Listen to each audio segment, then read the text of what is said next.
No worries.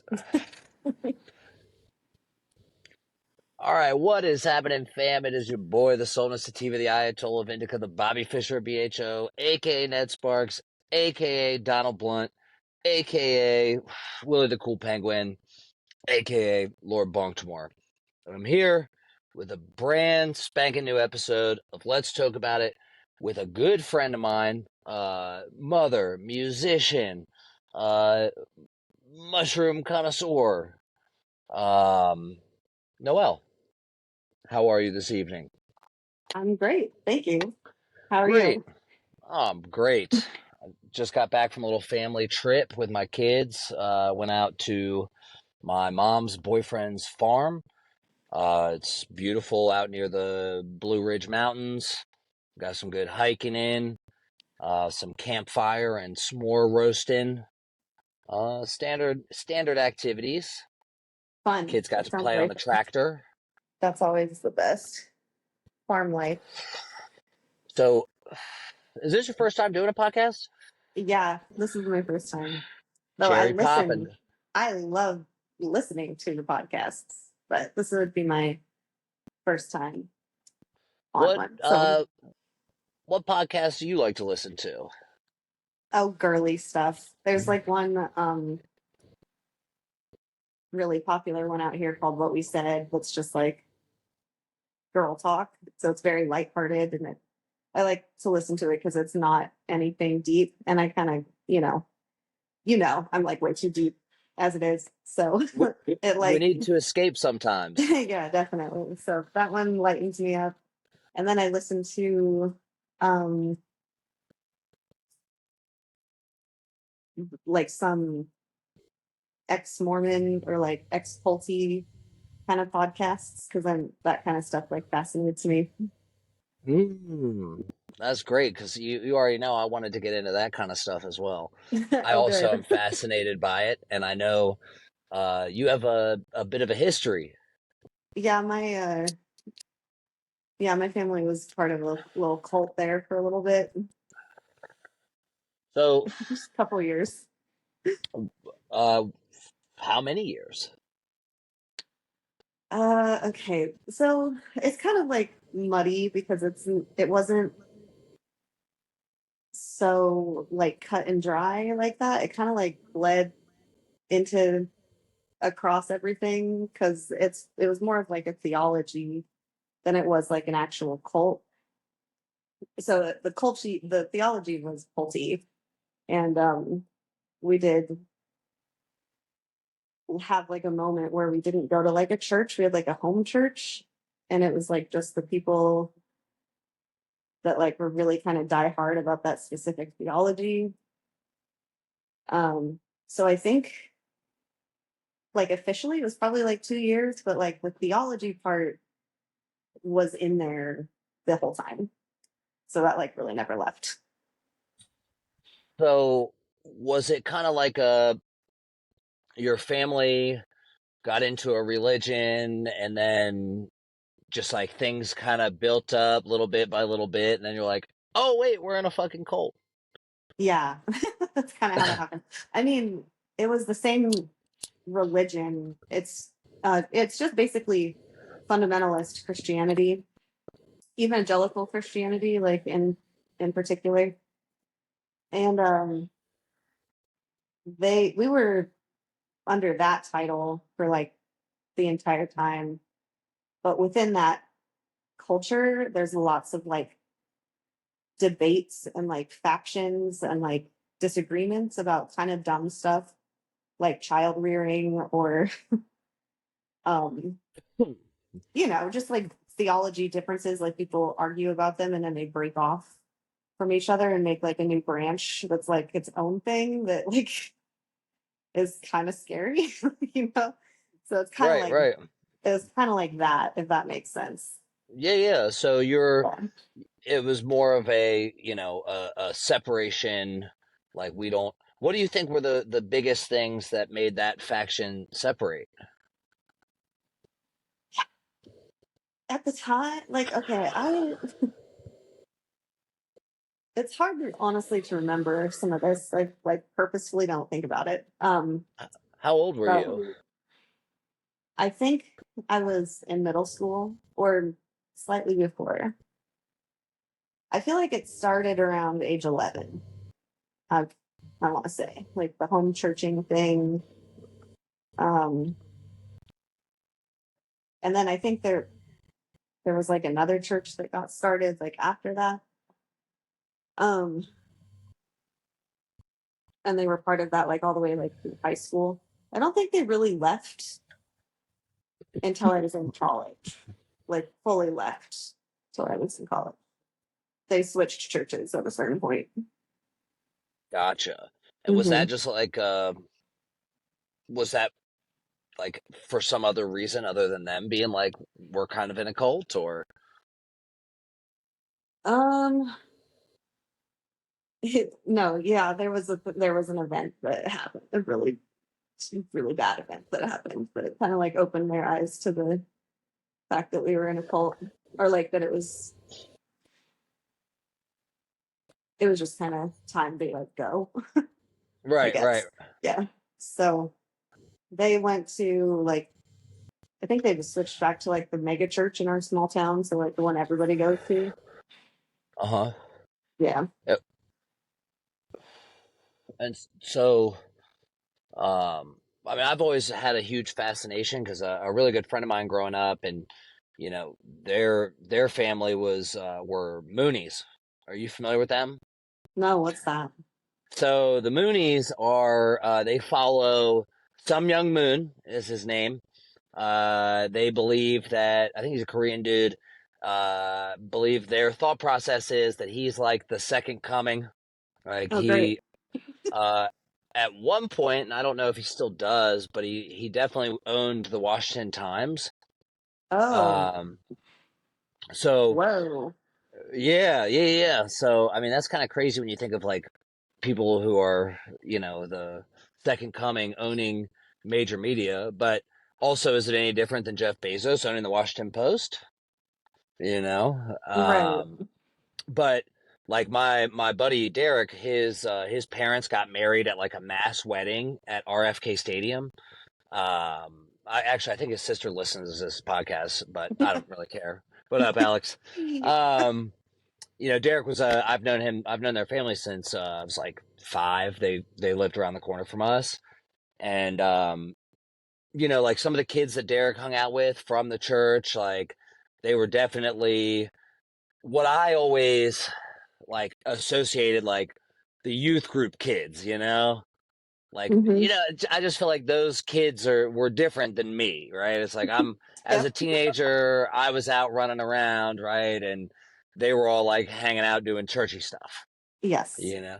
And even in high school, even like me and some of my buddies, like we would go to Young Life. I don't know if you're familiar with Young Life. Oh, very. Yes. I know. Oh, I'm very familiar with all of it, most of it. okay. I actually went to Young Life camp a couple times. Nice.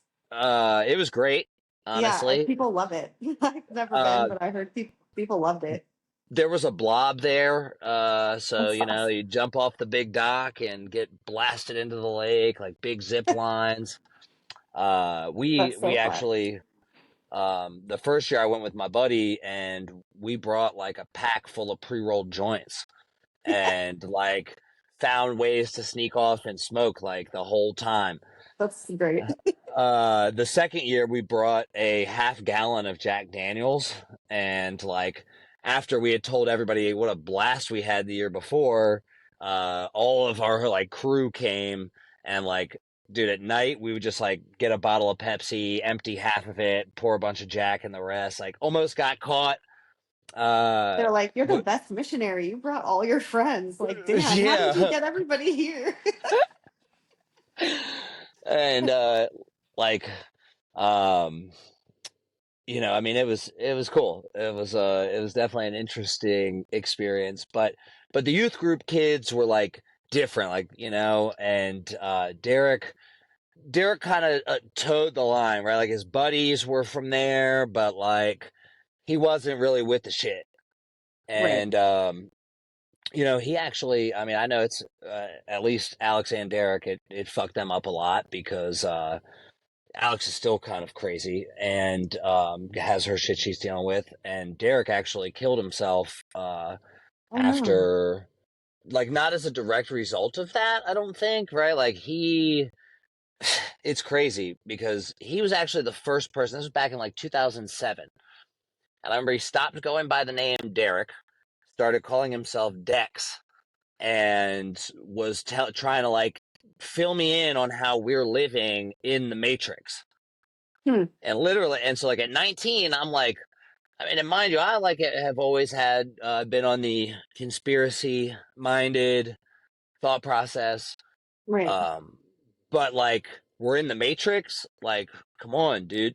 What are you talking about? I Like just very didn't get it. literally. Right. That's Like yeah. literally. And then now, over the last few years, I'm like, we're in the fucking Matrix.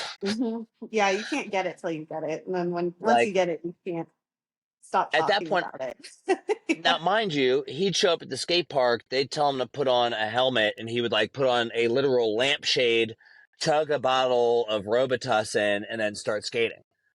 Like, Wow. I mean, he really kind of went off the deep end. Was taking any shit he could get. And kind of went downhill. Went skateboarding at night at University of Maryland and ollied off a building. So I'm told. Oh my God. Um, the official story was that he had like fell and hit his head, like just skating. Years later, his sister Alex said that it was intentional, or like that he had like ollied off a building, basically. Whoa. That's Um, bad. yeah, yeah, and he honestly was like one of the best skateboarders I had ever met. Like, could potentially have gone pro. Um, Mm. but like I said, their family was like their parents were married at a mass wedding at RFK Stadium. His dad worked for the Washington Times because that's he was like maybe not a high ranking Mooney, but he was in the crew, and Hmm. he's been a political writer for many years. Just like a fucking year ago, his most recent book was like the China Problem or something, and Interesting. yeah, there's a lot of interesting stuff kind of with old Bill Gertz, and some of the things that he's written about and these political connections. It's like it's you start seeing these things in some of your friends' lives. You're like, wait, what? Yeah, Um, that's and crazy. But no, that's really interesting. and not to digress too far, but I don't know if you remember during like the January 6th insurrection, and I'm using quotations around that word. Yeah, Um, I if was you there. saw that Just girl that went viral, Elizabeth from Knoxville, Tennessee, and she was like, "We're storming the Capitol! It's a oh yeah. revolution!" That got maced, and like that's my ex-girlfriend who I lost my virginity to, and her dad is a Freemason. Oh my God. So like, What? what in the fuck, dude? And like I called, dude, when I called her, I had like talked to her sometime after that had happened, and like she was like in hiding down in Tennessee, and like all these people from high school were like, "That's fucking Liz from fucking Bowie," like she's on like the fucking Daily Show getting roasted as a Oh, meme, like, and everyone I know is like putting her on blast on Facebook, like call the that's funny. FBI. And I'm like, dude, because and I didn't even think about the Freemason shit until like I remember the very first time I ever went over her house. It was like a Friday night. My mom dropped me off. I'm 15. She was 14, and nobody like the storm door was closed, but the other door was open. Like the main door was open. So like I knocked and no answer. I knew her parents were like out to a dinner. She told me her parents were out to dinner at the Freemason Lodge because her dad's a Mason. And he's also like he was also like the head of the Navy ROTC at our high school. So like he was like a master chief in the Navy prior to that. So like naval intelligence officer, Freemason. I'm not trying to go too far here, but it's like um, when I think about that, and then I think about how she was at January 6th. And now, granted, she's always had some pretty extreme beliefs. Like, I remember her room, it'd be like printed out pictures of Davy Havoc from AFI, and then like pictures of aborted fetuses because What? she was so like pro life, and it just got her so angry thinking about people getting abortions. Oh, I can relate to that feeling, being that girl in high school. That was me. But I didn't go as far as to print out pictures. That the pictures were what made me angry. That was like what hurt my soul. So I was like, I can't look at that. I Yeah, don't think they were actually real pictures though, but well, after what we saw over the last week or two, and we know that people are putting out pictures of fake injured babies, kind of like, well, is this real? Is any of this fucking real? is any of this real? It kind of Or doesn't are we in the sometimes. Matrix? Um, but like when I think about people that are in these cults that are clearly cults, and Yeah. like you're getting mass married by a guy, an Asian man that is telling you he's the second coming of Christ, it's like, Yeah, that's you know, wild. yeah, and like they're still his parents are still together. Like they're still together. They live together. They're married. They've always been married. They like I guess they love each other. Um, it's Wow. it's interesting to think about. Yeah, that's really interesting. And like you think about like cults, and then it's like I think about really it must be something that like we're all just like predisposed to doing. Yeah. Yeah, We like like form groups and then like collect thoughts together and then attach really strongly to those thoughts and like then it causes all this conflict and like weird shit. and then Yes. we're talking about the other people like they're fucking weirdos, you know? Right. Right. But we're doing the exact same thing. Right. And Yes. so, I think some of that is like really brought into question like, it's like are we meant to worship God? Cuz if we don't, then we're just going to worship something else. It's like these people there are people who literally worship science, right? Look at the last few years and they're like, I Hmm. believe in science. I don't believe in God. That's a literal replacing of God for science. And I'm using that term with fucking quotes as well. Yeah. It's like, And it's funny because science is like such a big part of God. Like that's like my favorite part of oh God. my Is God. like Nobody has. So I'm reading the book Evidence that Demands a Verdict. I'm not sure if you're familiar. I feel like you must be as somebody that was involved around an yeah, evangelical. I've probably read it. There was like a I went to like do you know Focus on the Family?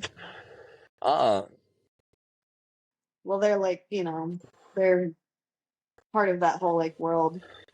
okay. And they're interestingly, they're also very politically connected and like sort of involved, like just kind of on the backside, it kind of seems like, which is Mm-hmm. interesting. Anyway, I went to their like internship, which is like 3 months long, and you had to read like all of those books, all of that. Yeah.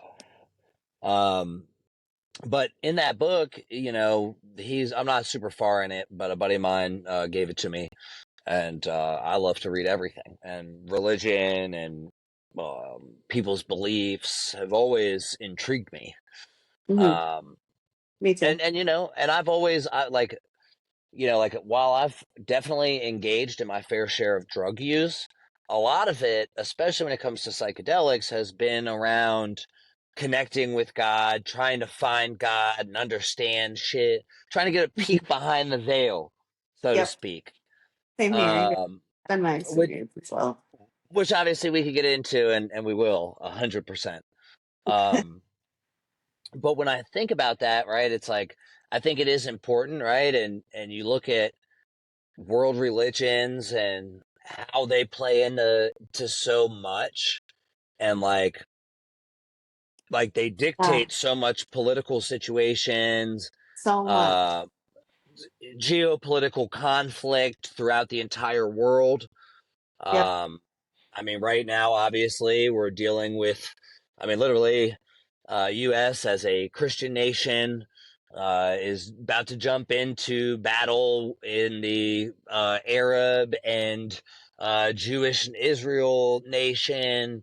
So it's like, literally, we're right back in the Crusades, it feels like. Yeah, that's what it looks like right now. It's wild to be in this moment. It's wild to be in this moment coming out of an evangelical mindset because they very evangelicals. I'm really going to just speak to my experience because I do not want to offend anybody. Not fucking offending So people. I'm This is the place where talking we talk about it, and the people that are going to be listening to this, the people that get offended by shit have long since gone away. They are cool. not listening to this. All right, cool. They But have um, already tried to yell at me and cancel me and whatever else, and now they've just gone because they realize I'm not fucking going anywhere. You can't cancel somebody who just continues to live their life and doesn't care. right. You know. Um, like I hope that that you understand that in inviting you here it was a this is a safe space for you to be honest, you know, Okay, and cool. really talk about your experience and not feel afraid or worry about other people's perceptions. We don't fuck with people who perceive shit improperly, Yeah, you know. that's true. You're right. No, that's thank you for saying that. I feel a little bit more You know, like I think yeah. it's important, and you're somebody that has a really cool voice and a really interesting perspective, and has been through so many interesting experiences, and I want to talk about so many of them. You Okay, know, thank you. I appreciate that. so like understand that this is something that I've been looking forward to, and getting to learn more about you. Like we're already friends, we share a lot of very similar mindsets and some similar worldviews, and I think that's great, but you know, I think a woman's perspective and somebody who has gone through so much is a healer, a mother, right? I mean, we share parenting, you know, together. We both have small children and love having kids. So please, I want you to be as honest and open as you can be about these things because I want people to get to know you a little bit better and you know be able to get something. I think that they would get something from your experiences. Okay, yeah, thank you. I will You know, thank you for because saying all in a that. lot of ways you're very much the opposite of me in so many ways. You know, and have Hmm. like I respect that you take in data and if it conflicts with previous data, you know, you do some more research, you think about things, you look at what's making sense, and then, you know, if just because it contradicts, you don't shut it out. You don't let the dissonance get in the way. You say, "Oh, okay, I didn't get it," or my perspective on this was based It's on true, but this. yes. You know? I love looking at things from many different angles. And it gets me in trouble like a lot of times because I'm like I get a little fixated on it. Like I want to understand so badly, like the whole thing because I love truth. Like that's I just love it. I don't know. It I like things to make sense. I like that's why I love mushrooms is because I feel like it kind of makes things make sense. Like I'm able to make connections and understand. I like to understand the why of a thing, you know.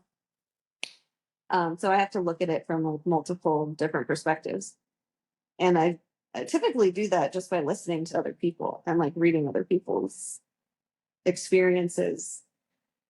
Um, like not necessarily famous people, like Yeah, other just other people around me, like who are speaking. I'm just listening, and like it's interesting because everybody's perspective has like value, you know. So yeah, it's like a piece of the puzzle to me. right. I, I mean, I also think about like, um, you know, it's important to have people around you who don't just co-sign everything you say, or may have different perspectives that aren't your perspective. Hmm. The the problem is that most people are so scared to have conversations and disagree and are like, I'm afraid of conflict, or like, I don't like conflict. It's like, well, I don't think anybody likes conflict. Like, I No. know when I'm going to talk to somebody about something that I know is going to be a hard conversation, right? Like, I still have that feeling in my stomach. I have like that tightness in my throat, right? But I know that I can't just like, I can't pretend like there's not this disconnect or like I don't have something to say or whatever, right? It's like I got to get it out. Yeah. And Right. we can figure it out. But Mm-hmm. like some people take shit so personal that they're unable, or so bolstered down to these things as a part of their identity without having any fluidity or understanding of their ego and how that negatively impacts them. That's why I Mm-hmm. like the mushrooms, is because it like the ego is a like a it's meant to protect you. All Mm-hmm. right, it's meant to keep you from going through pain. It's meant to, tell you that you're the best, whatever, right? But like when you take psychedelics, that shit gets smashed. And I've always believed that there is no such thing as a bad trip. What it Yeah. is you saw some toxic behaviors or patterns going on in your life that were your fucking fault. And instead of accepting responsibility, your ego tried to get in the way, and it doesn't work that way. And You you fight. have to, and you fight it, you Mm-hmm. know? And then Yeah. obviously, time is non existent when you're in that realm. So those like seconds that are passing feel like hours, and you're just losing it, you Mm-hmm. know? Yep. There are strategies, there are tactics, even for, I mean, like, I consider myself pretty mentally tough, Mm-hmm. Me right? Like, too. and always have. That's Mm-hmm. always how, like, I've always, like, I've been eating psychedelics now, whether that was acid. I acid for the first time at probably 15. Mm-hmm. Mushrooms, same thing. 20 years of experience under my belt, in everything ranging from small, very tiny doses to very large doses. And what I've learned, one of the main things is that it's always good to have a plan, no matter Mm-hmm. what, right? Some goals, things that you would like to do, right? And an understanding of like what your plan is in case you start diving too deep into something, and it could be a little painful and you might need a break from that trip down that part of your brain. It's like, Right. cool, what do you have to then move on to so that you can do that and stay cool? Mm-hmm. Right. You know, Can you look at like, that and then also come back to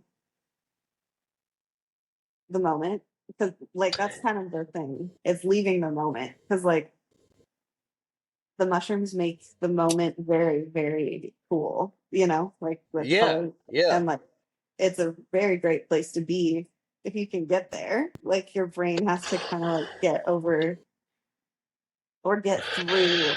It often feels like it's something I have to get through, Hmm. like an actual physical layer of something, like a cloud or something. That you have to like break through. And it's kind of stormy in there. Like it's gonna clear you out and lighten you up so that you can pop through to the other side.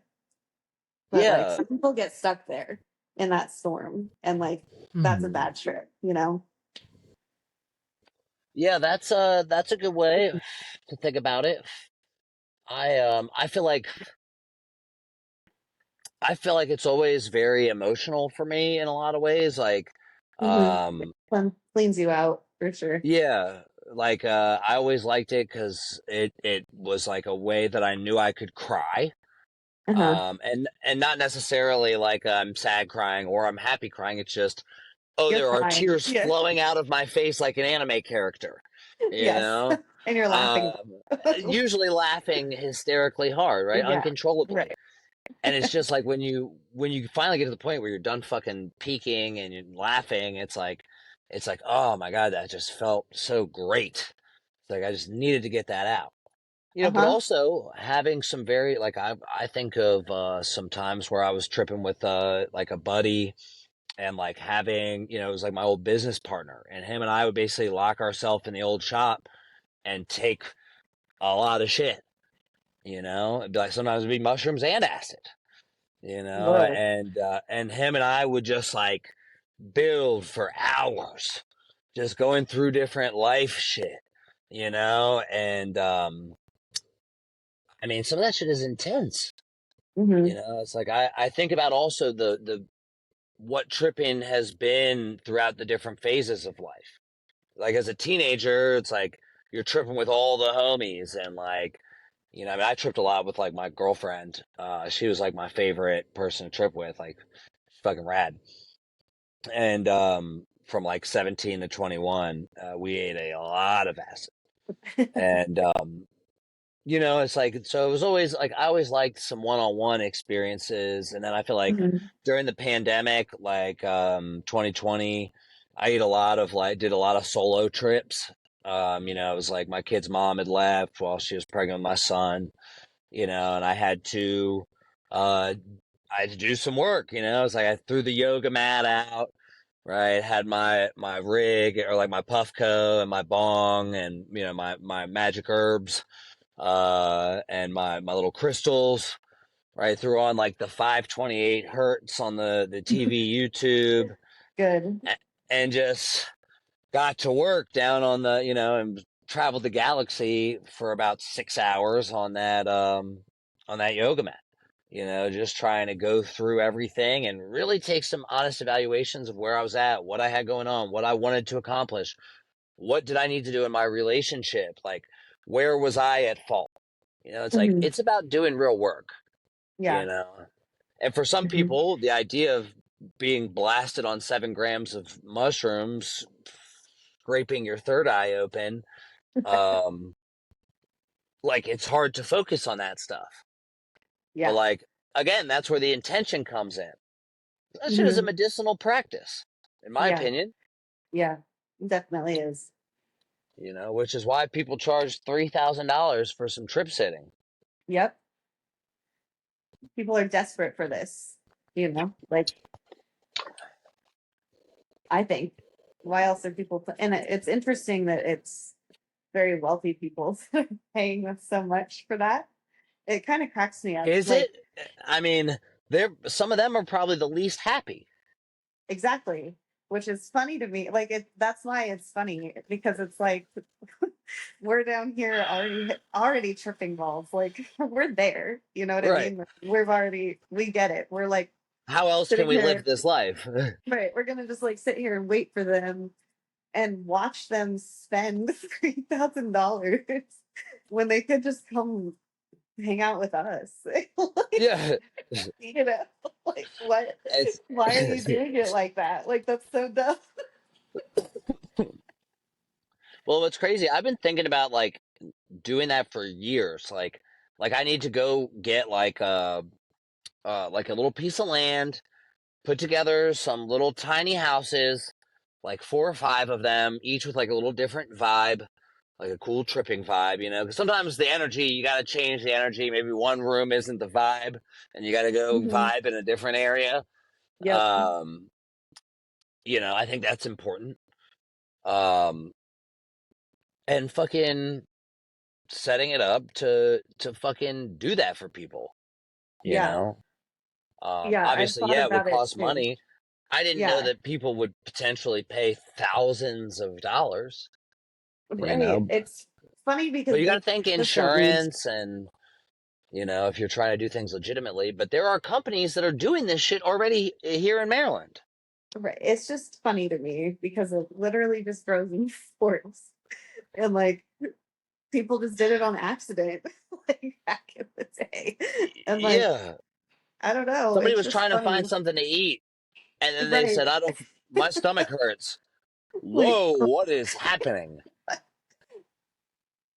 You now know, I'm um, even more have you hungry. ever Have you ever heard that so I read this book and it's funny, again, my spiritual journey and my quest for understanding. Have you ever heard of the mysteries at Eleusis from like old Greece? No, Uh I'm so not familiar.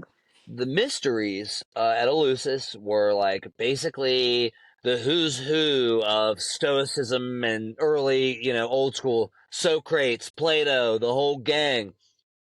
Anybody that's anybody across fucking Europe would come to this secret event at like in what was essentially Pompeii. Um, and Okay. they you had to like be an initiate. Like the first year, you can have the kukion, which is like a drink. Um, there's references to it in like the old Greek stories of like Persephone and Dionysus, and like um, anyway, this dude Brian Moresco recently wrote a book about all this shit, and that's kind of how I know about it. I heard it on Rogan, the interview with him and Graham Hancock, and it's called The Immortality Key, and it's basically about the role of psychedelics in paleo Christianity, right? In that early first few hundred years where there was like Christianity was illegal, it was practiced underground, um, and at what connect, some of the Gnostic end of things, right? Mm-hmm. And what they say is that a big part of what they essentially think this is like first of all, the grain revolution was not about bread, it was about beer. And they talk about it and how at that time of year, at like the end of the summer in like September or like early October, you get a early frost, and the grain would get ergot poisoning, which ergot is like a poisonous fungus that grows on the grain. Uh, but when prepared and, with some other herbs and, you know, hot water and whatever else they needed, right, that shit created, it synthesizes to some of the same, like, oh, what's the word? It's some similar things to LSD. Like, Chemicals. whatever. Yeah, it's like the same kind of chemical reaction as LSD. So it's like some fungal thing that grows on a grain that they would use, mix up this whole potion that was basically talked about in, the old days of old legend. And, they'd be at the fucking Coliseum for 4 days tripping, and, that ritual, there's actually like some potential, there's some shit showing like signs of it being in Spain too after, like the people traveling from like when it was like after the fucking Alexandrian library got burned down and the all the shit there, like the temples at Eleusis got torn down and destroyed.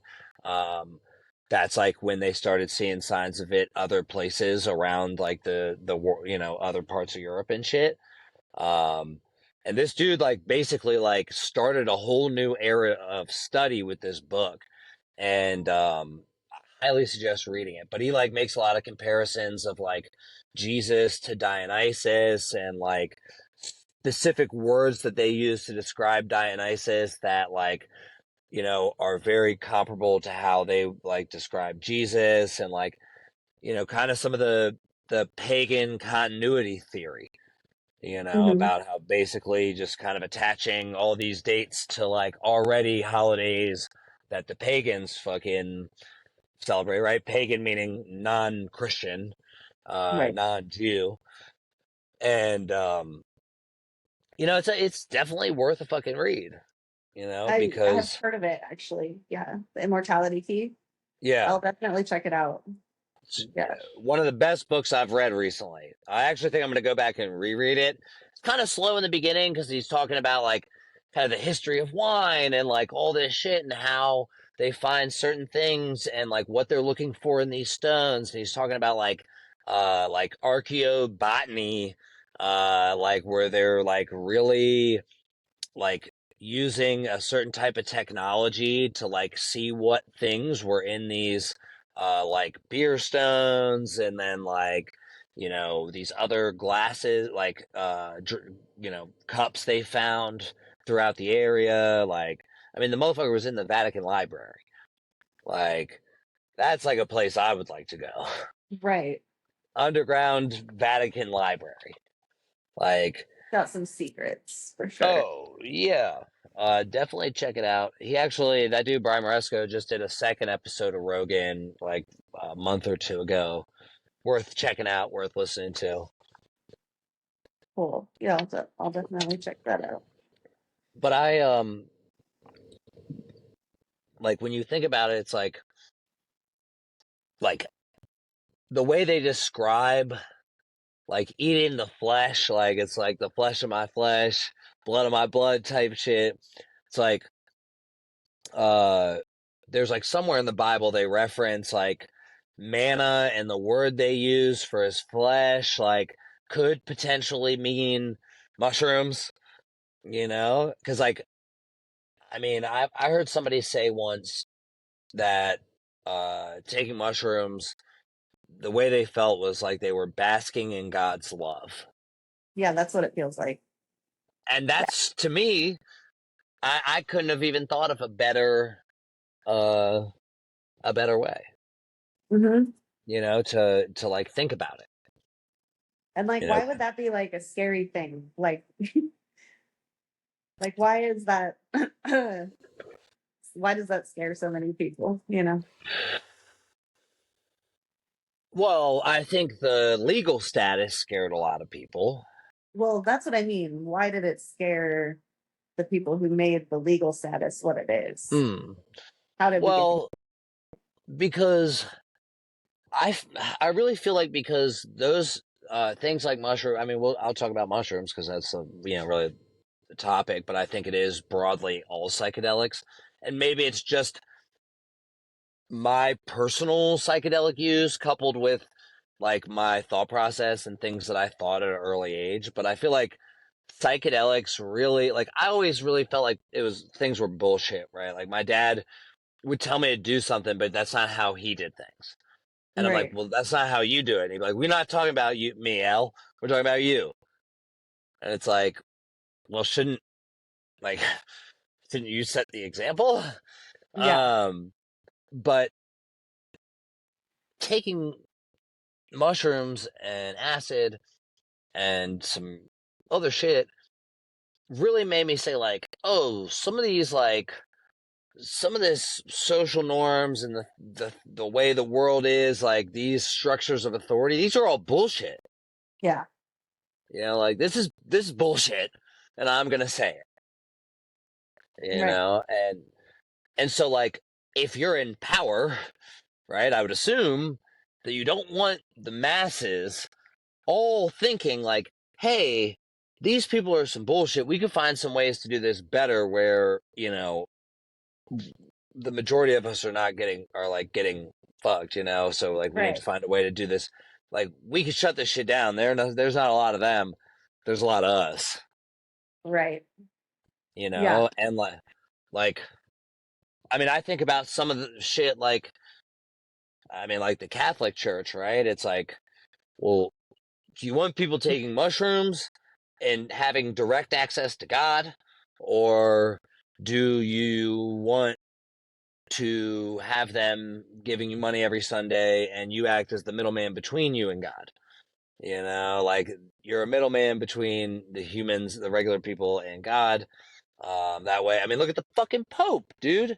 Like, if that's not an idol right there that people fucking worship, it's like, who is that motherfucker? Who Yeah. is he really? He's some Why dude. should he? Why should he have my respect? We've Yeah. seen popes do a lot of shitty things. Yeah. You know, and it's Yeah. And the like, priests also, just, yeah. What if so it's like, communion could just be a little mushroom? Like at and communion in but church. You just take a some little of the stringy. immortality key is kind of implying that those early sacraments of the body of Christ were mushrooms and psychedelic drink. Hmm. You know, it's definitely interesting. Like I feel like I'm not well versed enough in some of like the Jesus existed, because I've read many things that say like this is an actual person of that time. Now whether or not you believe, I guess the big thing hinges on the resurrection. Like, do Right. you believe that the resurrection happened? You know, like, because that really is like the big one. I think in mine, or maybe most people's minds, is like, did the motherfucker die and then come back to life? Right? Like, I think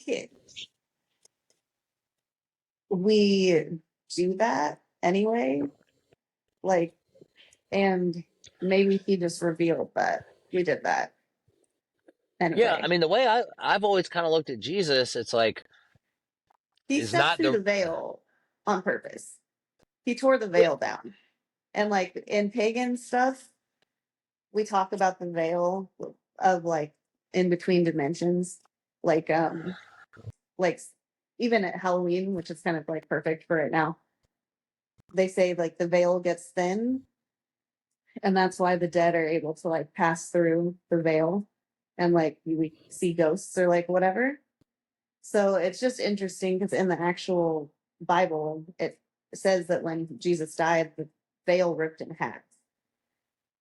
So that would, just using just pagan language on its own, like that to me sounds like he could come and go between the dimensions as a dead person, and people were able to see that, and whatever he was like, however, like why, I don't know why the veil would like rip. I really don't know um how I feel about the story, but like I just think that's interesting. But Yeah. And it's funny you talk about the veil and like spirits passing through. A friend of mine a little while back was telling me about how there's like different part like births, um, and um, it's like you're born, and then when you're like, it's like there's like a different part of like a spiritual birth around the time that you're like losing your teeth is a big part of it, hmm, and like and then like there's another time a little bit later, and like I'm not super well versed, but I'm gonna ask him about it again. But he was talking about how like like when you're that young, it's like you're closer to the other side, mm-hmm, than you are really rooted on this side, mm-hmm, and like and I mean I'm thinking about it too, because like my daughter, my oldest, is like losing some of her teeth now, and it's like it just feels like there's like some days like where it just feels like boom, there's like a big growth in like her understanding and her thinking and the things she has going on. And it's funny, she has two loose teeth right now, that's and very like, interesting. and recently, so like I'm gonna ask my buddy, because he's also like very much, um, he's I would say he's a pretty spiritual heavy dude that has definitely hit the spirit world with the mushrooms many times, um, and is pretty well read on some of that stuff. Like he reads the Jerusalem Bible, Oh, interesting. yeah, That's which very interesting. I had never heard of, but like, I've never heard uh, of it. What is that? so I can actually send you, I downloaded like a PDF version of it, or have a website that I found that has a PDF version of it. I'll send it to you, but like things are worded differently. And like, it's from, I want to say it's like the, uh, 1940. No, I think it's earlier than that. I don't want to misquote, because I really honestly can't remember what time when it was written. But like any version of the Bible, there's like different, it's like they all have their own kind of certain wordings. There's like, I'm trying to find the pre-Schofield Bible. It's Yeah. like, Yeah, it's like another translation, I guess. The pre-Schofield is like it was like written in like 1910 or something, or it Hmm. was like after 1910 they switched it and like they like changed it. I forget, I'd watch some video. I have like a note like find pre-Schofield Bible because I like saw some video online that was like talking about it, and I'm like, whoa, you know. Yeah, there's so many translations of the Bible. But I feel like when there's a lot of lines where Jesus talks and he basically says, "You could do everything I do." Yeah, That's kind of always what I gather, and I don't think I never really thought that to be like, you know, just like being a nice dude. right, Like it right. This is a really, good. No, yeah, it like had, you can bend reality with your mind. yeah. It's like that guy was there to party, and Yeah, he wasn't there to like, he hated the tax collectors, yep, like he didn't fuck with a lot of these people. He liked Mary Magdalene. I mean, come on. I need to know what happened with Jesus for 20 years. What right, happened from 13 to 33? right. There was a lot of life that went down in there. It's, I And think, those are the key growing years too. right. Yeah, I've heard that there is some really cool stories in there, but they weren't canonized because of, political reasons. They were not the inspired word of God. Right, right. Noelle, they were not. They were excluded. But that's what I'm saying is like I just in general, I just don't believe that we're taught like if we really knew why we were supposed to be here, but like I've always felt like we're not some just random clump of cells that walked out of primordial ooze as a half tadpole, right? Like we are unique. We are our own shit, and there's a reason we're the top of the food chain. I like, and that other things don't have consciousness in the way that we do. It's like I think that we are special. Like we're not just like fucking because the news talks about us like we're parasites, social virus, we're garbage, like need to get rid of all but like 500 million people on the planet. It's like when they really the reality is like I mean there's all these people talking about we're underpopulated and like we need to keep growing. Hold on one second. It's just the Mm-hmm. cat. Oh, nope, it's the kid. Can we take Uh, a short little yeah. pause? Let's take a little break. I'm gonna pause it right here, and then All right, just let me know cool. when you come back. We're back. I always like that because when I take a break, it's like I might have taken an hour break, but it's just gonna play right through, so nobody's gonna No, know. It's no one's gonna care. Thank um. goodness. So since we had to take a mom break, let's switch the gears and talk about some of that stuff. Okay, That's um. You how old is your son now? he's 2. Okay, 2. Yeah, About to it's a have number while. 2. Yes, and then there will be 2. And then there will be 2. Well, at least they're going to be so close in age, and they're going to be just little buddies. Yeah, that's gonna be fun. It's gonna be a So, lot of work at first, but like easier later on, is what I've heard. yeah, totally, totally. Um, like really, things were actually getting to a point. I mean, my daughters are only 14 months apart, so like they were really close, but it was like they were just getting to the point where they could really like play with each other, and like it was like I could chill a little bit, and then Sully came in and just Ruined threw it. a wrench and all of that. And it's only just like my head has to be even more on a swivel because he'll just do anything. He's a Yep. wild man. Yes. I think he's probably very much like your son. Yeah, You I think know, 2-year-old sons are typically wild it's creatures. I mean, look, it's different than my daughter's too. Like Yeah, he's totally different than what they were like, you know. I mean, obviously it's the same basic principles, right? Like feed them and clean up poop and make other than that just make sure they don't like natural selection doesn't get them, you know. right. Um Exactly. so like have you I guess I kind of want to like step back in time a little bit uh as to how we got to here. Do you mind diving in a little bit about some of your previous marriage, maybe a little bit of that situation, and maybe how some of that has shaped? We don't have to dive too deep. I'm not looking for a lot of personal things, but I think contextually may kind of set things up for where you're at now. Is that okay? Sure. I'm an open book. You can ask me questions about that for sure. I mean, Yeah. you just made a I know, face, I'm you sure know.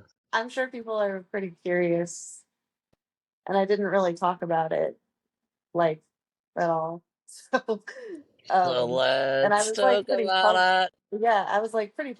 like public on social media about like our relationship. So then when it ended, I just didn't say anything like at all until like Yeah, 3 years later, and I'm pregnant, and people are like, "Wait, who is she with?"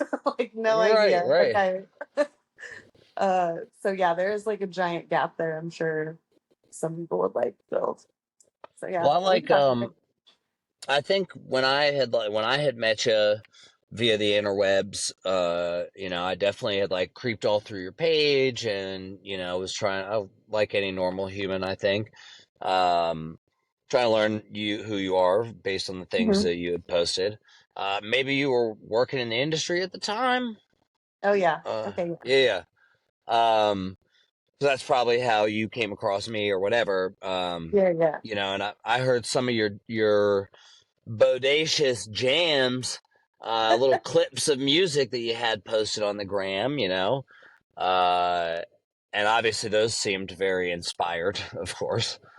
Thank you. Um, and obviously, actually, when I told my buddy Baker, Rob, before he actually had popped by here, I was like, I'm getting ready to record a podcast with Noelle. He was like, "Oh, is that the girl we went and saw at the bar in Baltimore?" I was like, "Oh yeah." He was like, "Oh, Awesome. cool. I'm famous. Yeah, absolutely." Played my favorite song, "Be Mine." It's a for those who do not know, and I will post a link to some of Noel's music in the show notes. Uh, Very talented singer and songwriter. Um, but yeah, if you Thank you. and so obviously come from a evangelical background, very religious upbringing, fair to say. Hmm. Um, Date and marry a woman.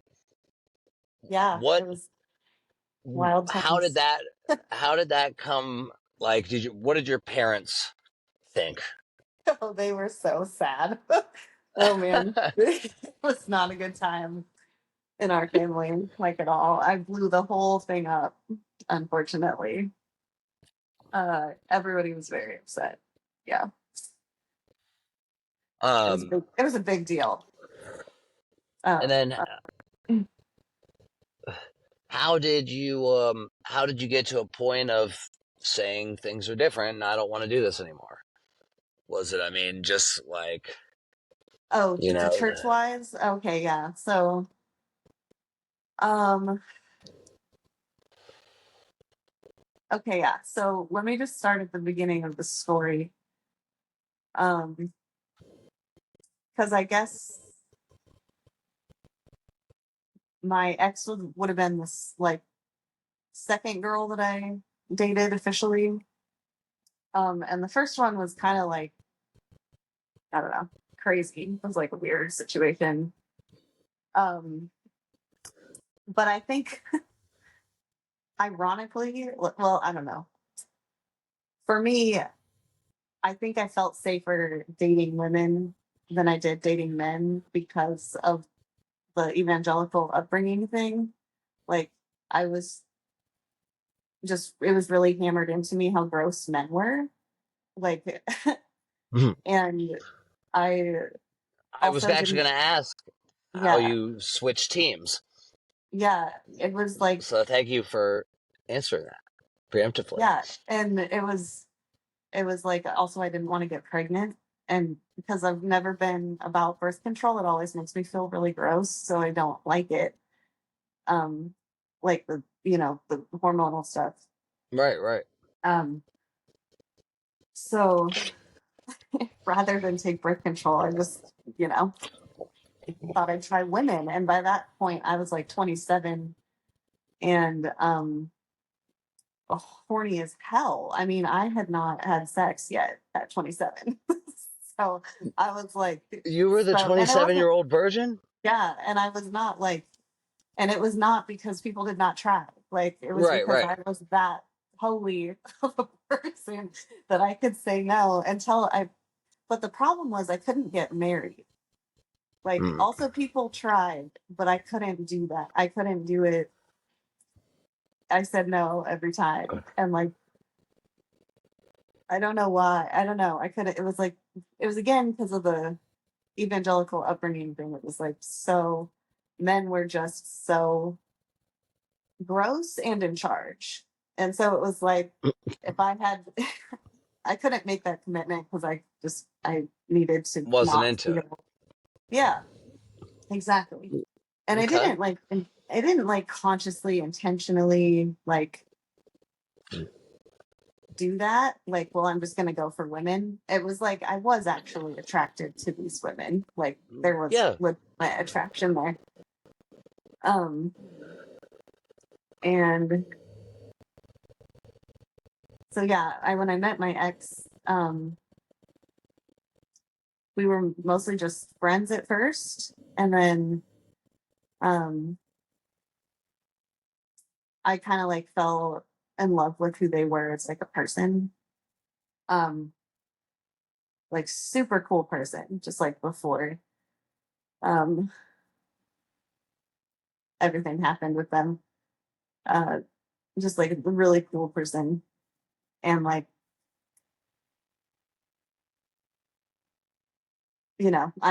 I loved her, like that person enough to like risk all of the other relationships in my life, I guess, Mm. and but also I was tired of like dating had always been like a battle with between me and my dad um of like control kind of over my life. And so I was kind of done like trying to please him also at that point. Because like no guy that I brought home was good enough. So I was like, okay, well, who cares then? Right, right, But I'm right. just gonna do what I'm gonna do because I'm Right. 27 and I'm horny and I want to fuck someone. Like that's like, Wow. yeah.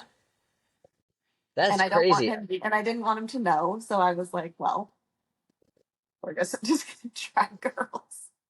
Is your kid's dad your first like dude? No, Oh, okay. Okay. Interesting. no, I feel like this got way even more interesting than it had already been. I know. Sorry, I didn't mean to like put like that, but it No, is like hey, a this is sexual exactly what. identity. It's a yeah, I guess it's a sexual thing. So like that people attach an identity to, but um, whatever. Anyway, Yeah, at 27, almost 3 decades on the planet. I mean, yeah. I can only So imagine the unholy amounts of horny that would bring into the equation. yeah, it was painful. Like it's really sad. I feel sad for I can, myself. yeah, yeah. I learned how to handle business for myself when I was like 11. So it was Oh like yeah, from no, then same on, here. No, same here. it I had to. You had to. What else were you you gonna have do? to. What else were you Yeah. do? And I grew up I grew up going to Catholic church every Sunday until I was probably about close to 13. Now, granted, at about 12, 13, I was like, like I gotta go to the bathroom, and I'd like sneak outside and smoke a cigarette, like kind of wander around for a few, you know what I mean? And try and like get as much like fucking around time as possible before like my mom was gonna be mad. Hmm. And, but I felt extreme guilt all the time about everything. Every Yeah. time that I would masturbate, I felt guilty about it, and I really thought I was going to hell, and I had to like make a Me too. deal with God, you know? Yeah, me too. Definitely. I remember I confessed it one time to one of my like youth leaders, or I like tried to. I don't think Right. I actually got the words out, and I think she was really confused about what I was trying to say. I can imagine what the type of vague language that like a 12-year-old is using about, masturbating, and, just someone being completely vexed, you Yeah, know? like wait, what? Okay, so 27, get married, love this person for who they are, and love the situation. Horny, great. Yeah, no Um, longer horny. I was good. yeah. Yeah. Fast forward, you guys are at a point of it's time to be done with this. Where do you go from there? How do you proceed? How did I go from there? Oh, that's a very great question. Because that was like devastating, right? Like you risk all these relationships for this person and then it doesn't work out. And you were like public about it. So like it doesn't work out. And you kind of have this like, I don't know. I felt in one sense kind of free. Um, and then of course like devastated on the other side of that. So I just was like kind of constantly bouncing between that. So how I proceeded was to like lean into the free side and like kind of ignore, well, not ignore, but like, focus more on the being free mindset rather than the like, um, I just Like I got just left wasted this time, mindset. or you Yeah. got left. Yeah, yeah, yeah. Right. I just got left. Right. Um, Perspective is valuable. yeah, no, it's very valuable. It's really helpful. Um, and yeah, How long were looking you at guys together? from 2014 to 2018. So like, Okay. yeah, 4 years. Yeah. So yeah, I got a new job and I just started like making new friends and like I didn't really do much like socializing. I was pretty depressed for like a good couple years, I would say. Like it definitely took a toll. Um, but you just kind of keep going. Like you just have to. Like, what else are you gonna do? I definitely had like my days where I would like not get out of bed and I would just if I wasn't at work, I would just be sleeping or eating, you know, Hmm. ordered way too much takeout. Um, got very attached to my cat. Like, she was like my person there for a while. Right. Um, Fortunately, I had my sister too living with me at the time, so she was like very supportive, like, and really helpful That's uh, great. going through that. She was also going through a breakup too, and uh, around the same time, a little before mine, but Gotcha. so we were both just kind of sad girling it. Right. Hey, Yeah, there's like a nice comfort in like, you know, having somebody else be miserable too. right. And I like started talking to my family more, like, because not to say they were like thrilled, but like that they weren't unhappy about it. I don't Right, think right, right. so.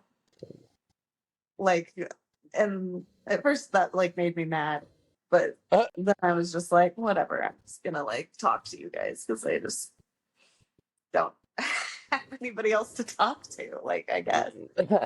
And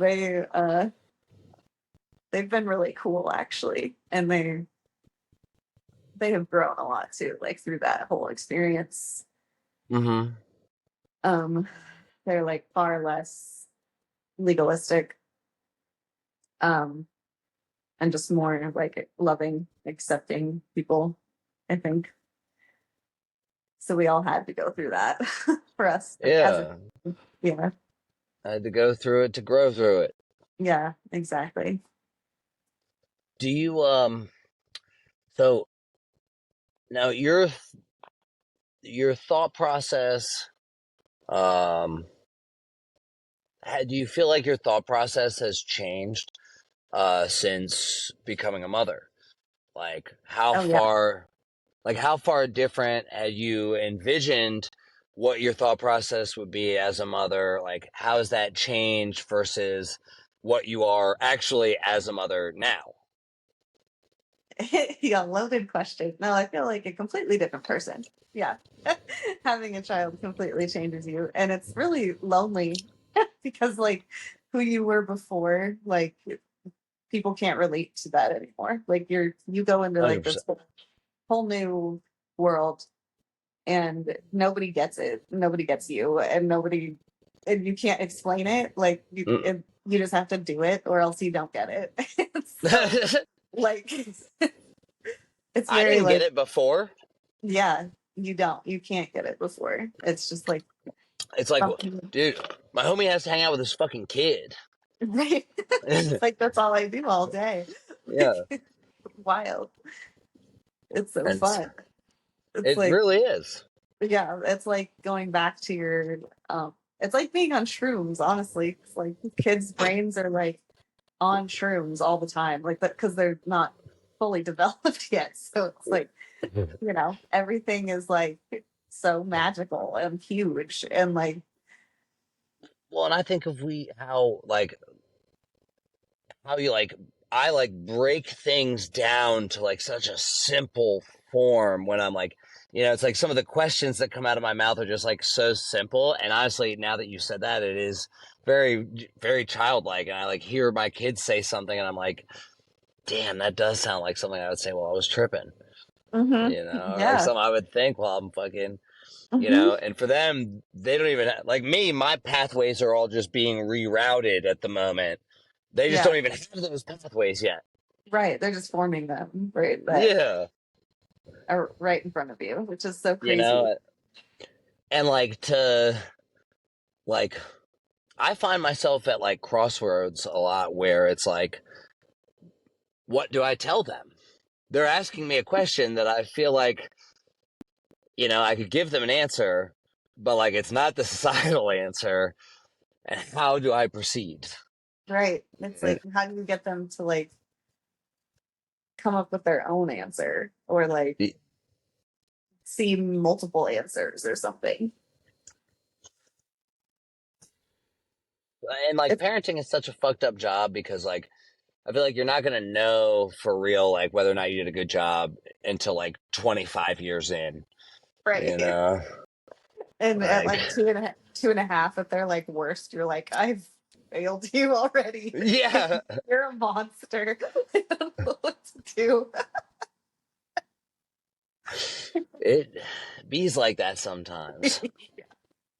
And but like the thing is, like I think that shit, but then like my one daughter, she graduated from preschool last year, and her teacher came up to me and said, "Elliot, Charlie is the kindest student in the whole school."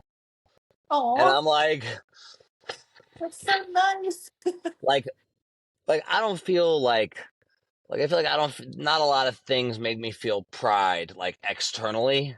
Right. You know, like an external thing making me feel prideful. It's like I feel proud of myself when I do something hard or like accomplish something like that like I didn't want to do. And sometimes that's even like small shit, right? Right. But like, things that are out of my control, like, where my family is from generations ago, I don't feel pride about that. Right. Like I don't care. That is nothing, like, I can't control that. I was just born that way. You know, Right. I am here on this plane now, looking in this fashion, Yep. which my thought process is the physical form is not nearly as important as the spiritual element. Right. Where does our life go, our life force go after our physical is done? It's like the Matrix. Um, but when I think about the way that, like, kids are, and like how it almost feels like I feel like growing up, like it was always like you got to protect the kids, you got to look out for the kids. Hmm. It doesn't feel like a lot of people give a fuck about the kids, especially Not more. people that No. don't have kids, Yeah. and they're like That's how adamantly it's. against kids almost. Yeah. It's like, yeah, I can completely relate. It's like they're like these aliens that they don't understand. And I kind of think it's the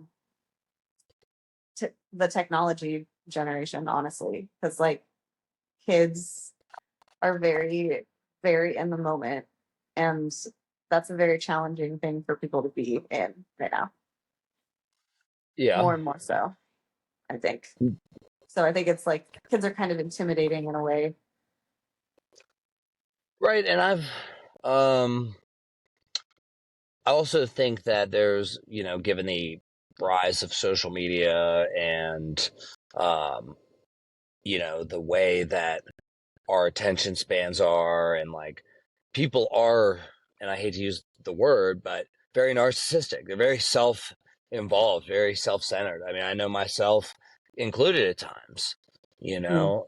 or at least whether I want to be or not, am by posting all this shit of like me talking, like, and fucking me doing something cool, right? Like, there's an element of ego attached to that. I can understand and recognize that. Uh, but you see how closely, I mean, there are therapists who specialize in like people, like treating people who are depressed because they don't get fucking enough likes, you know? Yeah, that's Like, mhm. that's sad. That's very sad.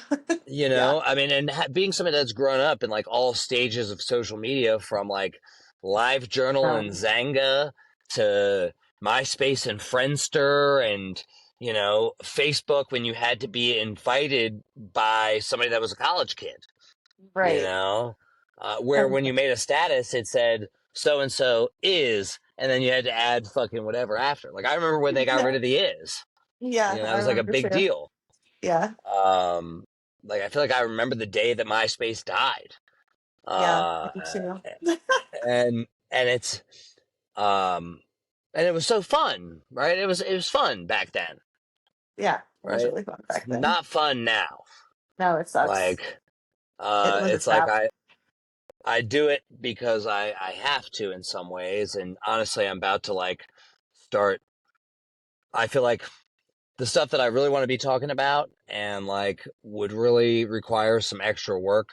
Like, I'm about to be on like a payment platform for that, because fucking it's gonna be work. And if you want to fucking, but you can also be closer to me because I will actually give a fuck about the people who are there, Yeah, versus like you know all the extra effort that I'm putting into like Instagram, only to be censored for the right, last 3.5 years.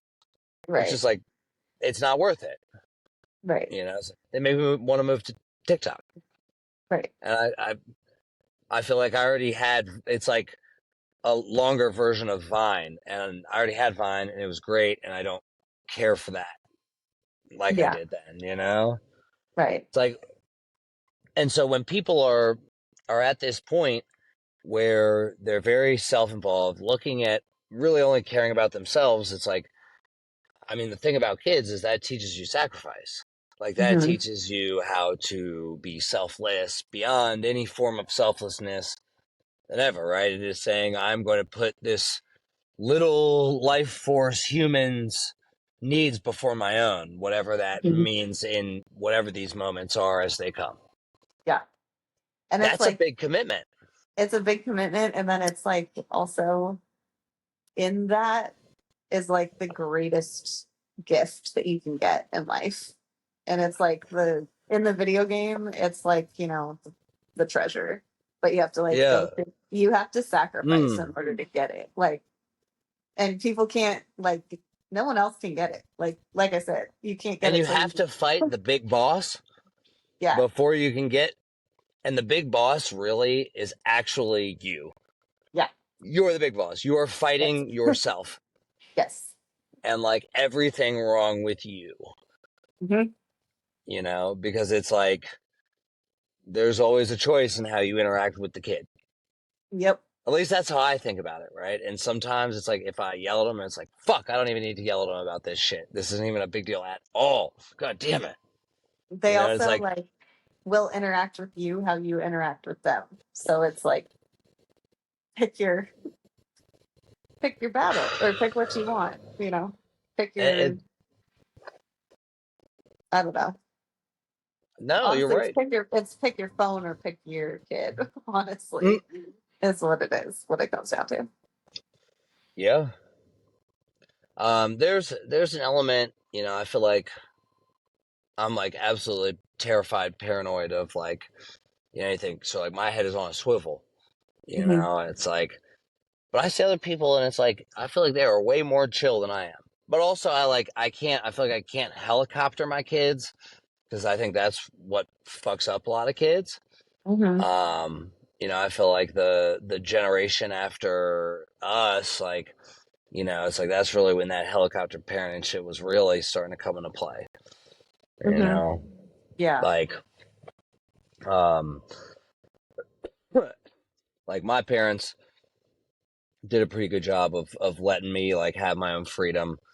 There was like cell phones were becoming a thing, so it was like somebody while I wasn't allowed to have one, somebody around me had one. I could call and check it as long as I checked in every couple hours. Hmm. Whether that was popping in or calling them, I was good. A Yeah. lot of people didn't have that, right? And Right. like, I mean, look at like what child trafficking is now, and like and at least how much we see it, or it's much more exposed. I mean, like, I think always crazy amounts of kids go missing, and um, it's hard to think about like people not having kids and not thinking about protecting kids, right? And then you look at people who like the division that's intentionally shoved in our face with like fake ass Roe v. Wade getting overturned and like and how adamant people are about that shit. I mean, and like I'm Hmm. not judging because I've been involved in abortions and like way more than I would like to admit. It's actually very shameful for me, especially now having kids. It's um, like I never felt good about it. Let's say that. Right. Like it was never Right. something that felt good for me. And Right. actually, like after one of my girlfriends had one, it like really like turned up my drug use. Like that's when like the occasional like popping pills turned into shooting heroin, you Mm. know? And I don't think that it ever feels good for anyone, honestly. Like, I think you'd have to be quite the narcissist for it to not affect you at all. well, Um, I also felt like I didn't have a voice, yeah, that would feel like that. Yeah. I mean, it's Hmm. like I was always taught it's like it is up to the woman, right? And maybe I use that too as like a way to kind of to not accept responsibility. Hmm. Because like if I really was trying to accept responsibility, I would have spoke up and said something. Right. But again, being taught one thing, it's like at the end of the day, it's not my decision, Right. right? So Right. But like, you do have to live with the consequences of what you didn't yeah, say. Like that. That I have. 100%. I always am living with the consequence of things I didn't say. But I'm also living constantly with the consequences of things I do say. So I don't know. It's kind of like, Same, hmm, same. well, yeah. And my thought process is like, more often than not, I feel better that I got it the fuck out. Right. Because like Right. now, At least I was honest in the situation. Yeah. I'm the same. now is my delivery great? No, No. not mine. Mine's not. Um, Truth mostly, people, so when you like the truth a lot and you're like kind of lot like you see it kind of clearly, it's just it's hard to just be nice about it sometimes.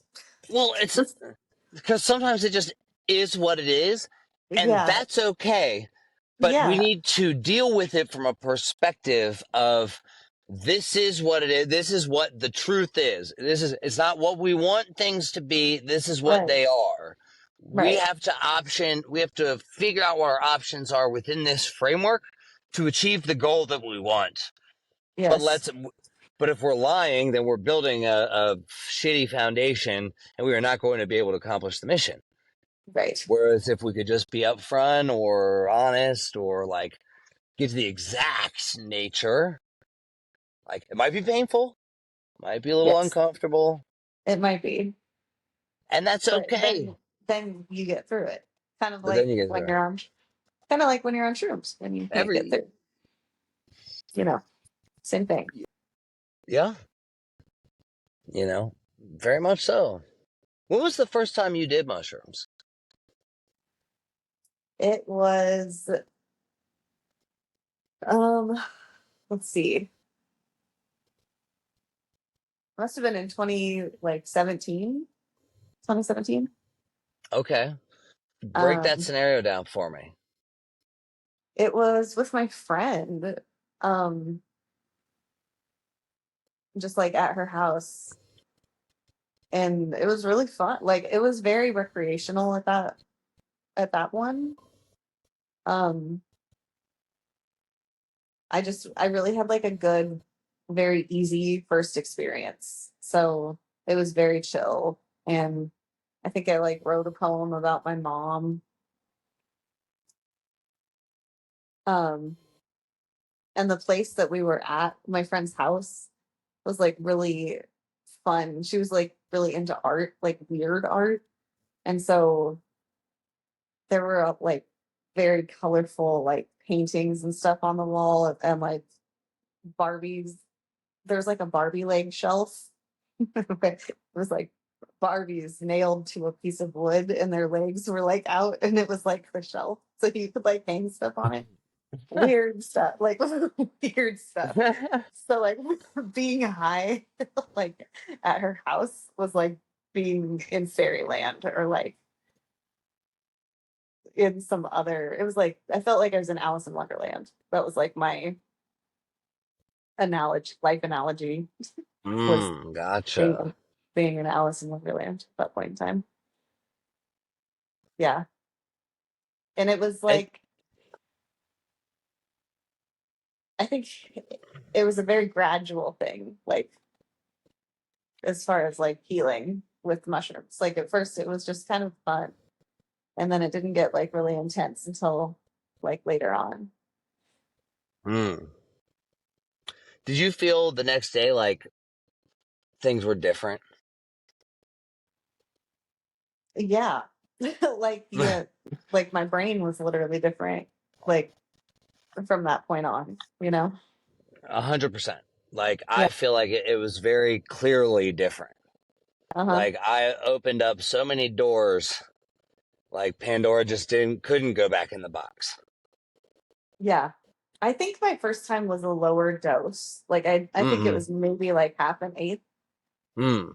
Um, so it wasn't like a super intense trip at all. It was just very colorful and fun. Okay. Yeah. So like my higher doses, so it wasn't like it was more like the first time I tried weed. It was very similar experiences. It was like, okay, that that was it. Like that's why everyone's freaked out. Like, like I just thought that when you did drugs, like you lose consciousness in some way. And some drugs, yeah, you do, but like not with shrooms. Shrooms, you like everything gets like Enhance it. sharper, like it gets clearer, very, very clear. And I was like, oh, that's it. Like That's it. Like, okay, why is everyone so afraid of this? What the heck? I'm confused. it's it's crazy because I don't know if anything, like if any other experiences in my life have really felt more real than Mm-hmm. those. Yeah, you definitely come into this moment so hard that you're like, I didn't even know it was here, you know? Yeah. Like it's so crazy and everything is so clear and bright. Very, very bright. Do you think everybody should do mushrooms?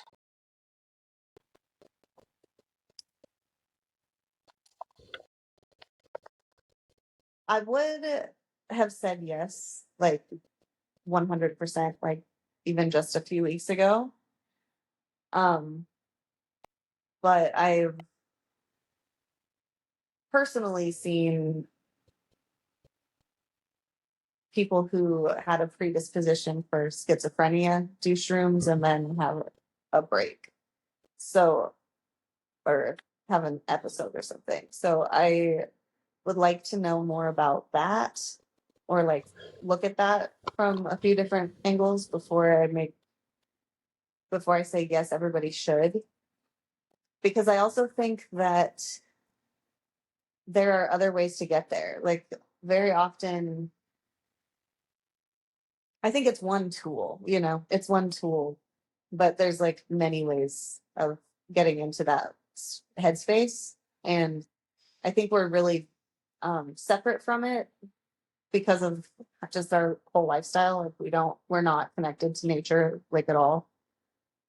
Um, most of us aren't really walking around barefoot, like outside, touching the earth or anything, so like those There's a reason we chemicals. have rubber Yeah. soles, which Right. stop the natural electricity of the earth Right. from reaching Yeah. into the sole of your foot.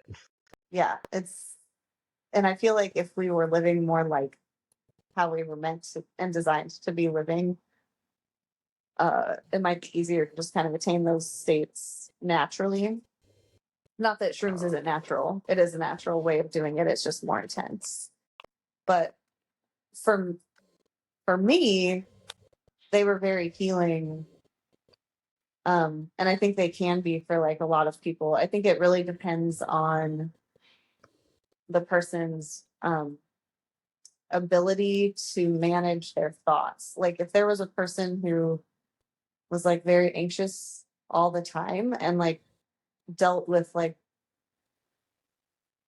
just I don't know racing thoughts or something, I might suggest meditation first, or like try and get some of those thoughts under control. Like maybe I think you need to be a little bit mentally tough in order to For do sure. mindfulness and not freak out because like people do have what they call bad trips and they can't get out of it. And I think that in order to come out of a bad trip, you have to be mentally tough. Like you have to be able to fight that battle. And maybe shrooms is like a level on the video game that you're not there yet. Like maybe sit in silence for 20 minutes every day for a week and see how your mind feels after that. And like get in tune with your body too, because Right. it's very taxing on your body. Like I'm always rocking like back and forth. Like there's just this great, like a lot of energy goes through you when you Mm-hmm. do shrooms. And if you have a lot of energy blockages, like in your body, it can kind of be uncomfortable. And like you probably will cry. Sometimes you'll puke. So you want to I feel like you do want to do shrooms, but you want to prepare for them spiritually. Like you want to like, it's kind of like if you're going to go bask in the presence of God, you have to be very light. It's a high dimension, you know, and you have to be light in order to get there. And like, you can start from a dense place and take shrooms and get there, but it might not feel very good. You know what I mean? Yeah, yeah. Um, I've had many moments of reflection in that state, and I honestly, over the years, it's like I always just thought everybody should take them, and you should take like a large dose first. You know, Get it over I with. yeah, because it's like I always like compare it to like getting a tattoo, right? Like I always tell people if you're getting your first tattoo, you should get a big fucking tattoo because you have no clue what it's supposed to feel like. You Right. know, so like Yeah. it's just you never have that opportunity again because you're just like so amped and like, whoa, what is this going to feel like? It's going to hurt. And your body is naturally prepared for it. And it's like, then you get this little tattoo. And like, so the next time you do get a big tattoo and you already know what it feels like. So it's like your body has a level of like, of Awareness. preparedness. Yeah, yeah, Hmm. yeah. But I feel like with mushrooms now, I feel like most people could probably benefit from microdoses, you know, and when I say micro, I mean to the point of where you're not expecting to even feel anything, right? It's like Hmm. um, they're just always doing something medicinal in your body because they're just like meant to be there. Yeah. Um, but I think you're right. I mean, that sounds like that would be great advice to anybody that's like really kind of just starting to flirt with those ideas. And I think being prepared is important. I've like been wanting to do DMT forever, and I've tried it a couple times, but I haven't like gotten through to the other side. Hmm. And I feel like I have some level of anxiety. You know, Naturally. just Yeah. yeah, it's but and so I think a mix between like anxiety and like not quite like somewhere in the process of smoking it, I'm not getting enough of it or not holding it long enough. I don't know what the problem is, but I'm not fully there.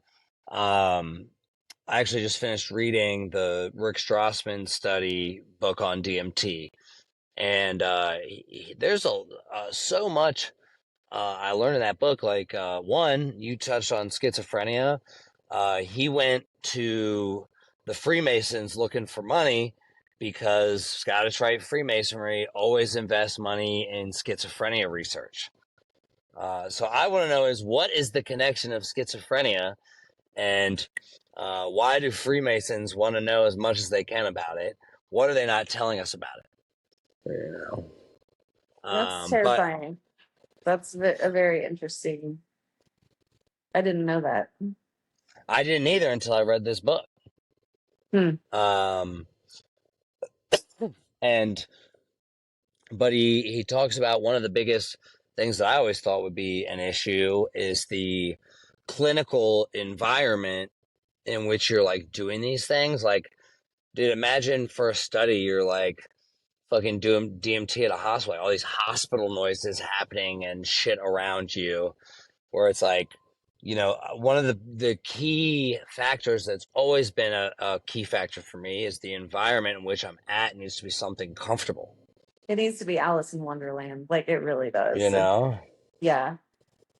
It definitely can't be a hospital with the beeps and the energy there is terrible. Like, and you're so sensitive to energy when you're on shrooms, like it's much more sensitive to all of the energy. So being at a Yeah. hospital would just suck. That'd be the worst. You couldn't You pay me know, to do shrooms in a hospital. No way. I just I don't know. It's like everything that the I just hate that the pharmaceutical industry is immediately putting their hands in everything. Yeah, me too. But also, like, I was kind of laughing about it before because, like, to me, it does look funny because they don't know what they're doing. Like this is their undoing, and Right. they're just going to be really expensive about it. But like shrooms are everyone's undoing, right? Right? Like you kind of meet your salvation, sort of like you come to terms with yourself when you do shrooms. And so all these rich people are about to pay a ridiculous amount of money to come to terms with themselves, and that's probably gonna be the first thing on their trip. They're like, why am I paying $6,000 for this experience? Like, what am I doing? And hopefully they will wake the fuck up and it will actually cause good things to happen. Yeah, And we can just giggle about it from down here. I agree.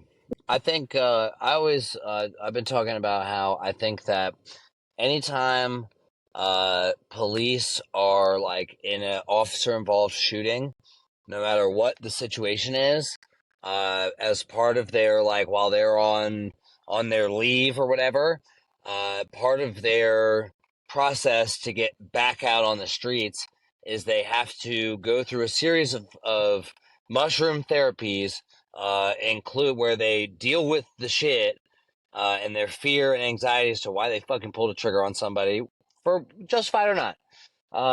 And also, part of that would include having to be on mushrooms and sitting there listening to the family of the victim express their feelings while they're tripping. Then you see how much of that shit happens again. That would be hell. Yeah. That would be hell. That would be a bad trip. Yeah. But Well, like, that's not a bad idea though, as far as I mean, that's a bit making, extreme. You got to listen to the victims while you're fucking there tripping. But yeah, maybe just but the they trip. should I just can having get a behind trip, one. Maybe it's just tripping. you Maybe they know. need to at least do that, or be required to do that as like a therapy, you know, Yeah, I mean, with a perhaps not as a punishment so much as like a let's therapy. get you some help, motherfucker. Yes, like, do you have a problem? You know. Yep. Um, are there any other things that you think anybody should know in regards to getting started in that, or like any other advice you think would be good for them? Um, yeah. Advice? I don't know. Let's see. Maybe something you thought you wish you had known, at the beginning. Yeah, I wish I had known how like safe I was gonna feel. Like, I feel like I had such a misperception of drugs and like what they do. And granted, all like they all are all different, but like with shrooms in particular, um, but there I had some like nervousness and like fear around it, and um,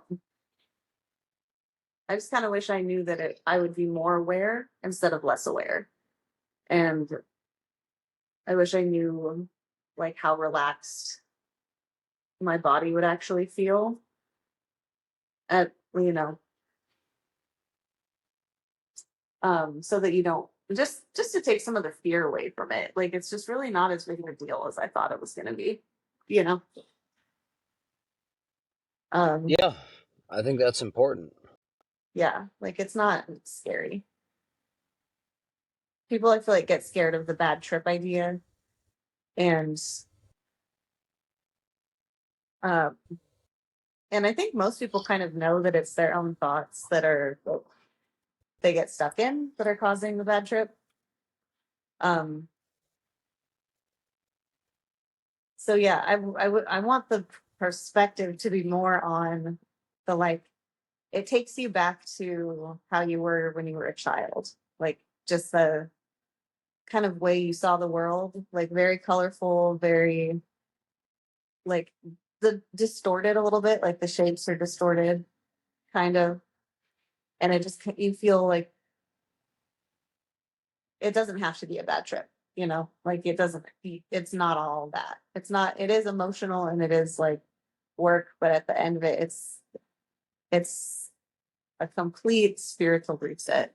Like, you just feel really, really blissful. And I've definitely experienced it like with music too, and like at church. Like you can also kind of get there. I don't know. That's kind of unrelated, but and it's not really advice. It's just kind of like a an aside. Right, right. But I've definitely like had spiritual experiences at church that felt very similar to that Yeah, man. feeling. Well, I think that might be just a matter of like connectedness to others is definitely one of the ways that I feel for me that I connect with God. You Mm-hmm. know, if I'm one of God's beautiful creations, then so is whoever it is I'm interacting with, and the more I can find ways to connect, like it's like then the less differences there are. And like it's Right. like the differences are good because there's so much about us that is similar that like the differences are really what make us individual. You Right. know, it's like Right. so I think and if you're in church, I mean that's a place where people are looking to connect with God and others and themselves. And so like you have enough people in the room, that energy can, and you think about what a church used to be, especially like back in the day where like the organs would be connected to the building. Like Mm-hmm. you're talking about different frequencies that you're creating in that Phantom of the Opera fucking organ. Right. And you're doing that with all these people like singing songs at the same time and connect, it's like Yeah. that's a spiritual experience. Right. At least for the Yes. people who are doing it and that are into it. Yeah. I really Um, hope that like mushrooms really do change the world. Like I really hope that there's like a little psychedelic revolution that happens. That people just get really blissed out and like stop hating each other for dumb reasons. Like yeah. for like religious reasons. And I do think that shrooms are important for this reason. It kind of just like makes religion obsolete, you know? I think in some ways, yeah, And that yeah, would but be a good thing, I think, right you now. know, right. Well, I also think how much of it would be, um, like how much of it would just be solved if we had less. I mean, like, it's like the story of the ants, right? It's like you put 100 red ants in a jar, 100 black ants in the jar. They live just fucking. They're stepping on each other, walking around, just hanging out, chilling. But it's only when you shake the jar that they start fighting and killing each other. Hmm. So maybe if whoever has their hands controlling our societal jars, if they'd stop shaking the motherfucker and find a ways to divide us up, right? We could just focus on the things that we are similar about us, and to Yes. kind of tie it all back to where we started at. And you know, if we were united as regular people, it's like we can then, like the ants, say, fuck these grasshoppers. We're not giving you all our food and Right. money, Or just via have an fucking. awareness that like we are stronger than the jar. Like we don't have to fight each other even though they're shaking the jar. We can This just is very recognize valuable. they're shaking the jar again. Let's just not let's just not and not react. You know? That's Sometimes what no action is an action. No yes. reaction is an action. Yeah. You, And you that's know, what if they're shaking the jar hoping that we fight, the answer is don't fight. yeah. Get Just stronger as don't a person. right. Don't Just don't fight. don't Just be so don't weak don't mentally. connect yeah, don't connect to like needing to feel right or needing to feel heard all the time. Just or even like even just acknowledge that like you don't really know anything. Truly. Like we really don't know anything. So we can be objective about everything if we accept that. I think that's very valuable life advice, and I think that's a great place to shut it down. What else? What else can be said beyond that? For anyone that wants to find you, what's the best place to connect with you? Probably Instagram. I'm the only Noelle, the underscore only underscore Noelle. Um, or Burning Witch 86. I have two.